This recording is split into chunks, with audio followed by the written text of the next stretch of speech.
¿Qué se oculta detrás del resplandor de las estrellas? En la época dorada del cine mexicano, los galanes parecían inalcanzables. Pero muchos de ellos, lejos de los reflectores, libraban una lucha silenciosa contra demonios internos que ni la fama, ni el dinero, ni los aplausos pudieron vencer. Las adicciones fueron el precio oculto de la gloria, y su peor castigo. El cine de oro fue una fábrica de ídolos, hombres fuertes, encantadores y carismáticos que representaban al charro valiente, al romántico incorregible o al pícaro irresistible. México los adoraba, pero la industria también los explotaba. Extensas jornadas, contratos abusivos, fama repentina y escaso apoyo emocional. Y cuando la presión los superaba, muchos buscaron consuelo en lo único que tenían a su alcance: el alcohol, las drogas y el descontrol. La sociedad los aplaudía mientras ellos se desmoronaban por dentro. Algunos de estos actores fallecieron jóvenes, otros vivieron décadas arrastrando las secuelas de sus excesos. Prepárate para conocer a los 10 actores que pasaron del éxito a la ruina a causa de las adicciones. Pero antes, te invito a suscribirte, activar la campanita y darle me gusta a este video, para que la historia llegue a más personas. Pedro Infante, ídolo entre tragos. Pedro Infante es, sin discusión, el rostro más representativo del cine de oro mexicano. Su imagen es sinónimo de nobleza, talento, carisma y tragedia. Fue el charro que cantaba, el galán que lloraba, el mecánico que se enamoraba de la muchacha rica. Un hombre que supo conectar con todas las clases sociales, que llenaba salas de cine, radios y corazones. Pero detrás de la figura inmortalizada en mármol, había un hombre real. Un hombre con vacíos. Un hombre que no supo cómo manejar la presión de ser perfecto. Pedro provenía de una familia modesta de Sinaloa. Su ascenso al estrellato fue meteórico. En cuestión de años, pasó de ser carpintero y músico de orquesta a convertirse en la estrella número 1 del cine nacional. Pero con la fama llegó la exigencia, y con la exigencia, la necesidad de escapar. El alcohol se convirtió en su compañero constante. Se decía que era alegre, fiestero, generoso, pero también impulsivo, temperamental y melancólico. En los sets de filmación, muchos lo recuerdan llegando con resaca, otros lo vieron beber antes de una toma para aflojar la voz. Tenía una resistencia casi sobrehumana para funcionar a pesar del cansancio, las fiestas y la bebida. Pero eso no podía durar para siempre. Se rumoreaba que varios de sus romances fuera del matrimonio, incluyendo su relación paralela con Irma Dorantes mientras aún estaba casado con María Luisa León, estaban marcados por celos, arranques de pasión y alcohol. A Pedro no solo lo consumía la bebida, también su necesidad de vivir al límite. Era adicto a la adrenalina, amaba las motocicletas, los aviones, los autos veloces. Le gustaba sentir que controlaba su destino, aunque eso significara arriesgarlo todo. Más de una vez estuvo a punto de sufrir un accidente fatal, hasta que, finalmente, el 15 de abril de 1957, lo inevitable ocurrió. Ese día, Pedro Infante pilotaba un avión rumbo a la Ciudad de México.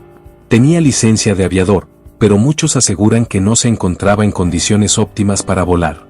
El avión cayó en Mérida y explotó. Su cuerpo fue identificado por un anillo y algunos restos calcinados. Tenía apenas 39 años. Su muerte conmovió a todo el país. Nadie quería creerlo. Algunos, incluso hoy, afirman que está vivo y escondido. Pero la verdad es más dolorosa que cualquier leyenda.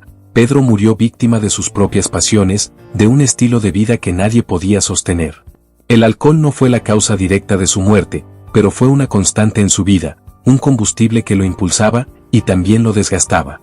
Fue el ídolo más querido de México, pero como tantos ídolos, murió joven, cargando un peso que ningún ser humano debería soportar en soledad. Luis Aguilar, el Gallo Giro, ahogado en alcohol. Luis Aguilar fue, durante muchos años, el emblema del charro elegante y simpático del cine de oro mexicano.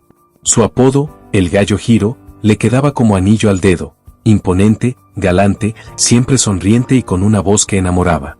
Fue el modelo del hombre valiente, del que siempre tenía una canción en los labios y un tequila en la mano. Y quizá ahí comenzó su caída. El tequila no era solo parte de su personaje, también lo era de su vida diaria. Nacido en Hermosillo, Sonora, en 1918, Luis tenía todo lo que el público admiraba: buen físico, carisma natural, voz potente y una personalidad magnética. Inició su carrera en los años 40 y rápidamente ganó popularidad con películas como El Siete Leguas, El Látigo Negro y Sombra Verde. Compartió pantalla con Pedro Infante, Jorge Negrete, María Félix y toda la realeza cinematográfica de la época. Pero mientras en pantalla era el hombre justo, fuerte y valiente, en la vida real comenzaba a perder el control. Como muchos de sus colegas, Luis comenzó a beber como parte de la vida social del espectáculo. Las giras, grabaciones, estrenos y fiestas estaban inevitablemente acompañadas por alcohol. En un México donde el tequila era símbolo de masculinidad, rechazar una copa podía tomarse como una ofensa. Y Luis jamás decía que no. Al principio, era parte del show, hasta que dejó de serlo. Con el tiempo, el alcohol se volvió un hábito diario. Se decía que podía beber desde temprano y continuar hasta el amanecer del día siguiente. El problema fue que no solo bebía en fiestas, también lo hacía en los sets, en las grabaciones, en casa. Compañeros de rodaje mencionaban que era impredecible. A veces llegaba puntual, otras llegaba tarde, o simplemente no llegaba. A veces estaba de buen humor, otras, era una bomba de enojo. Su popularidad empezó a declinar a finales de los años 60. Las nuevas generaciones de actores y cantantes fueron desplazando a los charros clásicos. Luis intentó mantenerse vigente, pero sus adicciones ya lo dominaban. La industria que una vez lo veneró empezó a darle la espalda, lo relegaron a papeles secundarios, a películas de bajo presupuesto o apariciones esporádicas en televisión.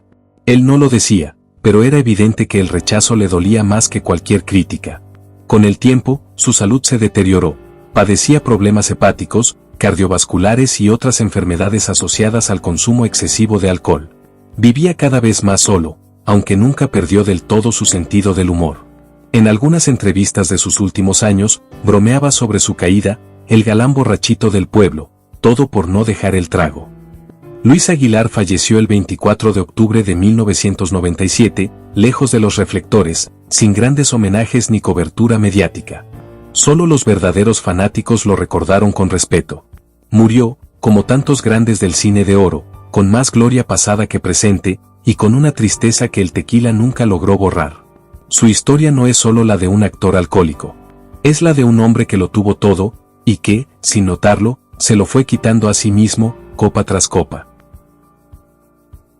Fernando Soto Mantequilla, el bufón que se anestesió con risas y tragos. En el imaginario del cine de oro mexicano, Fernando Soto Mantequilla ocupa un sitio especial. Su rostro es sinónimo de comedia, ternura y momentos entrañables. Fue el eterno amigo del protagonista, el torpe adorable, el que hacía reír con solo aparecer en pantalla. Pero, como tantas veces ocurre, quien más hace reír es quien más sufre en silencio. Fernando nació en Puebla en 1911 y, desde muy joven, descubrió que tenía un don para la comedia.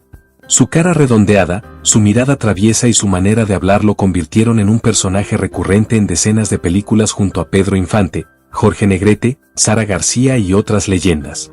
Mientras el público lo adoraba como el payaso afable, detrás de cámara su corazón cargaba un peso que ni los aplausos lograban aliviar.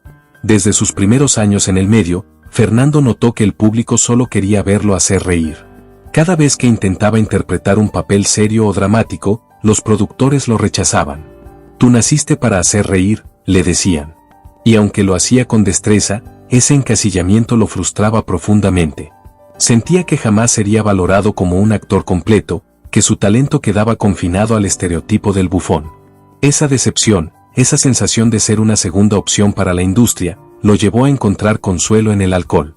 Lo que al principio eran copas para relajarse antes de una escena o después de una función, se convirtió en un hábito diario.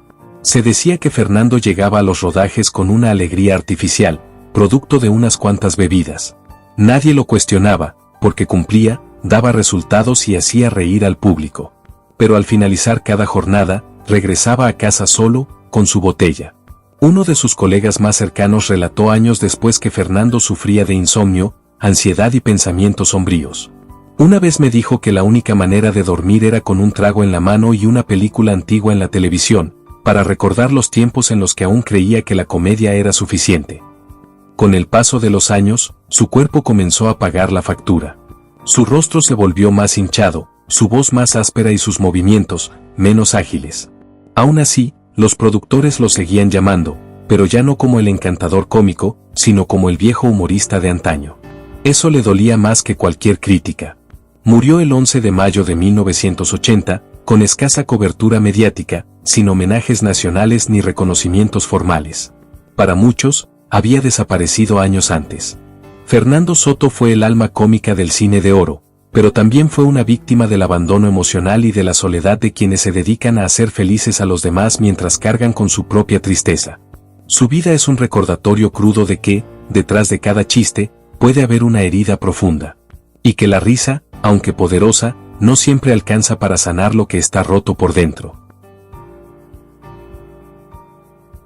Joaquín Cordero, el caballero que se desmoronó por dentro. Joaquín Cordero fue uno de los rostros más distinguidos y prolíficos del cine de oro mexicano. Su presencia imponía respeto, su voz firme transmitía autoridad y su mirada parecía leer el alma de los personajes que interpretaba. A diferencia de muchos galanes que dependían del físico, Joaquín tenía algo más, un magnetismo intelectual que lo convirtió en uno de los actores dramáticos más admirados de su generación. Pero ese mismo nivel de entrega emocional, esa seriedad casi devocional hacia su oficio, también ocultaba un alma sensible, rota por dentro. Nacido en Puebla en 1922, Joaquín inició su carrera como actor en los años 40. Se ganó el afecto del público no con escándalos ni romances mediáticos, sino con profesionalismo, compromiso y una vida aparentemente sobria. Sin embargo, como muchos hombres de su época, el sufrimiento no se compartía, se reprimía. Y lo que no se hablaba, se bebía. Durante décadas, Cordero protagonizó cintas junto a figuras como Silvia Pinal, María Félix, Marga López y Pedro Armendáriz. Era un emblema de la actuación seria. Pero detrás de esa máscara pública, Joaquín vivía un mundo interior cargado de presión y melancolía. Aunque siempre fue reservado, sus más cercanos sabían que luchaba con la depresión, especialmente después del fallecimiento de su esposa. Su relación con ella era más que amorosa, era su eje, su refugio, su única compañera real. Tras su muerte, Joaquín entró en una etapa de silencio y aislamiento. Ya no era el mismo. Aunque continuó trabajando en televisión y teatro, su energía había cambiado. En entrevistas posteriores se le notaba apagado, nostálgico, incluso resignado. Fue entonces cuando el alcohol se volvió una constante. No lo bebía con amigos, ni en fiestas o reuniones, lo hacía solo, en casa, en silencio. Era su forma de mitigar el dolor sin hablarlo, de anestesiar la ausencia, de silenciar lo que no sabía cómo expresar. En más de una ocasión, colegas comentaron que Joaquín prefería pasar largas horas trabajando para evitar regresar a casa. Cuando lo hacía, lo esperaban un sillón, un vaso, y el recuerdo de una vida que ya no existía. Nunca fue escandaloso. Nunca se le vio ebrio en público. Pero su consumo era real, constante y cada vez más destructivo. Con los años, su cuerpo empezó a resentirlo. Problemas circulatorios, insuficiencia renal, pérdida de memoria. Aún así, seguía activo. Quienes lo dirigían afirmaban que ya no era el actor preciso de antes, pero que su sola presencia elevaba cualquier escena. Murió el 19 de febrero de 2013, a los 89 años, rodeado de su familia, pero con la salud y la lucidez muy deterioradas. Joaquín Cordero no fue una estrella fugaz, fue una estrella que brilló durante décadas y se apagó lentamente, con dignidad, pero también con dolor. Su historia no es solo la de un actor, es la de un hombre que lo dio todo por su arte, pero que no supo qué hacer con el silencio cuando las cámaras dejaban de grabar. Antonio Aguilar, entre el escenario y la botella. Antonio Aguilar fue, sin lugar a dudas, uno de los máximos ídolos de la cultura popular mexicana. No solo destacó como actor del cine de oro, sino también como cantante, productor, empresario, guionista y referente indiscutible de la charrería. Era el hombre que lo hacía todo, y lo hacía bien. Pero detrás de esa imagen impecable, forjada con una disciplina férrea, se escondía un hombre profundamente agotado y abrumado por la presión de no fallar jamás. Nacido en Zacatecas en 1919, Antonio inició su camino desde abajo. Su ascenso al estrellato fue largo, lleno de rechazos y tropiezos. Sin embargo, una vez que logró abrirse paso en el cine, no dejó de trabajar ni un solo día. Protagonizó más de 150 películas, grabó más de 160 discos, realizó giras internacionales, dirigió, produjo y hasta construyó un imperio artístico junto a su esposa, Flor Silvestre. El problema era que Antonio no sabía descansar. Sus días comenzaban antes del amanecer, entre ensayos y traslados, y finalizaban de madrugada con compromisos, llamadas, reuniones o grabaciones. Era perfeccionista, controlador y detallista, y eso lo desgastaba física y mentalmente. Para soportar ese ritmo vertiginoso, comenzó a beber.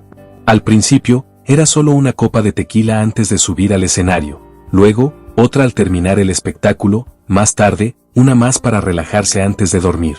Sin darse cuenta, el alcohol se convirtió en parte de su rutina. No era un bebedor escandaloso, pero sí constante. Y cuando había presión, ansiedad o dificultades familiares, su consumo aumentaba. Varios músicos que lo acompañaron en giras contaron que Antonio podía pasar días sin dormir bien, viviendo a base de café, cigarros y licor. Mientras el público aplauda, no puedo darme el lujo de parar, decía, según uno de sus trompetistas. A pesar de todo, Antonio siempre sostuvo una imagen impecable, el hombre fuerte, sabio y disciplinado. Pero su cuerpo comenzó a resentirse. Problemas articulares, fatiga crónica, insomnio severo, y, con el paso del tiempo, sus órganos comenzaron a fallar. Aún así, se rehusaba a abandonar los escenarios. Prefiero morir cantando que en una cama, solía decir. Su familia, especialmente sus hijos, le pidió en múltiples ocasiones que bajara el ritmo, pero él siempre respondía con la misma frase. Un Aguilar no se retira. Se muere trabajando. En sus últimos años, ya con la salud quebrantada, continuó realizando giras selectas. Cantaba sentado, tomaba pausas más largas, pero no dejaba al público. Falleció el 19 de junio de 2007, a los 88 años, por complicaciones derivadas de una neumonía que su cuerpo ya no pudo resistir. Su funeral fue un evento nacional, miles lo despidieron. Pero muy pocos conocían el precio real de esa grandeza. Antonio Aguilar fue un ícono, sí, pero también fue víctima de su propio mito. Porque cuando una nación entera te llama el Gran Charro de México, no te está pidiendo que vivas, te exige que nunca te derrumbes. Y Antonio cumplió, a costa de sí mismo. Jorge Negrete, el charro que no supo cuándo detenerse. Jorge Negrete fue, para muchos, el rostro definitivo del mexicano ideal, apuesto, culto, valiente, con voz de trueno y tempel de acero. Su imagen de charro distinguido, de caballero indomable, quedó grabada para siempre en la memoria colectiva del país.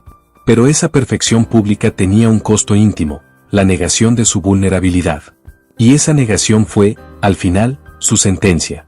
Nacido en Guanajuato en 1911, Jorge estudió en el heroico Colegio Militari, posteriormente, fue becado para estudiar canto en Europa. Poseía una formación académica y artística que lo distinguía de la mayoría de sus contemporáneos. No solo cantaba con potencia operística, también hablaba varios idiomas, escribía con elegancia y defendía con determinación los derechos de los actores. Fue el primer presidente del Sindicato de Trabajadores de la Producción Cinematográfica. Era un líder, un ícono, una figura inalcanzable. Pero también era testarudo, orgulloso y profundamente obsesionado con su imagen. Desde joven, Jorge fue diagnosticado con padecimientos hepáticos, su hígado no funcionaba correctamente, y cualquier consumo de alcohol representaba un peligro grave para su salud. Los médicos fueron tajantes, debía evitar el alcohol, seguir una alimentación rigurosa y descansar con frecuencia. Pero Negrete no conocía el reposo. Filmaba, cantaba, viajaba, dirigía sindicatos y, al mismo tiempo, alimentaba una rivalidad constante con Pedro Infante, que los medios explotaban para atraer el morbo. Se decía que dormía menos de 5 horas por noche, que pasaba de los foros a los palenques y de ahí, a los ensayos, sin detenerse. Y aunque era consciente de que el alcohol lo estaba deteriorando, no lo abandonaba. Debía sostener la imagen de hombre vigoroso, de charro imbatible. En un país donde el tequila simboliza la masculinidad, Jorge Negrete no podía darse el lujo de parecer débil. Rechazar una copa era casi una confesión de derrota. En privado, quienes lo conocían sabían que sufría, que los dolores eran constantes, que padecía crisis hepáticas que lo dejaban inmóvil durante horas. Pero él las ocultaba. Prefería desmayarse en soledad antes que mostrarse vulnerable en público. En 1953, durante una gira en Los Ángeles, su cuerpo colapsó. Fue hospitalizado de emergencia y trasladado a la Ciudad de México. Falleció el 5 de diciembre de ese mismo año, a los 42 años, por complicaciones derivadas de una cirrosis hepática. Su muerte conmocionó al país. Fue velado con honores, miles lo despidieron en Bellas Artes. Pero su legado también se transformó en advertencia. Porque Jorge Negrete no murió solo por su enfermedad, murió por negarse a cuidarse, por anteponer el mito al ser humano, por preferir morir siendo ídolo antes que vivir como hombre. Su historia representa a tantos que se niegan a aceptar sus límites, que creen que ser fuerte es resistirlo todo, aunque eso los consuma por dentro. Y así, el charro invencible cayó. Andrés García, el galán que se consumió en su propio mito. Andrés García no fue una figura cualquiera, fue el último gran galán de la vieja guardia. Dueño de una belleza deslumbrante, con una mirada retadora, cuerpo tallado y una presencia que irradiaba soberbia y sensualidad, su imagen dominó las pantallas desde los años 70 hasta bien entrada la década del 2000. Fue un emblema erótico, una fantasía nacional y una leyenda viviente del espectáculo mexicano. Pero, como todo mito, también fue víctima de sí mismo. Nacido en la República Dominicana en 1941 y naturalizado mexicano, Andrés fue intrépido desde joven. Trabajó como buzo, marinero y hombre de acción antes de iniciar su carrera en el cine. Su ascenso a la fama fue fulminante gracias a cintas como Chanoc o Pedro Navaja, y especialmente por su transición a la televisión, donde protagonizó telenovelas icónicas como Tú o Nadie, El privilegio de amar y muchas más. Sin embargo, su vida personal era un torbellino, excesos, mujeres, fiestas y polémicas. Andrés no conocía límites y se enorgullecía de ello. Durante años vivió como un monarca, rodeado de lujos, admiración y placer. Pero nadie sobrevive intacto a una existencia vivida sin frenos. Según reveló su esposa, Margarita Portillo, Andrés fue dependiente de la cocaína durante años. Esta adicción, sumada al deterioro físico, el alcohol y una cirrosis hepática que avanzaba lentamente, lo fue consumiendo. Sufrió una sobredosis mientras ya padecía la enfermedad hepática. Aún así, se negó a dejar de consumir, estaba acostumbrado a desafiar a la muerte, hasta que la muerte aceptó el reto. En sus últimos años, Andrés protagonizó entrevistas controvertidas y declaraciones provocadoras. Hablaba de su pasado con mezcla de nostalgia y resentimiento, reprochaba a sus hijos y lamentaba el abandono de la industria. Y aunque aún conservaba parte de su altivez, ya no era el mismo. Vendió propiedades, se distanció de los medios. Su cuerpo, antes fuerte y admirado, estaba deteriorado, inmóvil. Pasaba sus días en su casa de Acapulco, contemplando el mar, rodeado de recuerdos y de muy pocos amigos. Falleció el 4 de abril de 2023, a los 81 años. Su muerte fue noticia nacional, pero también un llamado de atención. Porque Andrés García lo tuvo todo: fama, belleza, riqueza. Pero el mito que lo elevó también lo destruyó. Fue uno de los últimos grandes ídolos, y terminó solo, enfermo, vencido por los excesos que jamás quiso abandonar. Su historia es el cierre perfecto de esta lista, una advertencia disfrazada de leyenda. Porque, en el cine de oro y más allá, el verdadero enemigo nunca fue el olvido, sino el veneno silencioso de las adicciones. Detrás de cada ídolo hay una historia que nunca vimos, una lucha silenciosa, un grito que nadie quiso escuchar. Hoy conociste a 10 actores que brillaron como estrellas, pero que se apagaron en silencio, no por falta de talento, sino por un sistema que exige perfección y castiga la fragilidad. Si alguna de estas historias tocó tu corazón, si alguna vez admiraste a uno de ellos o te reconociste en su dolor, déjanos un comentario, cuéntanos cuál historia te conmovió más, porque recordar también es sanar.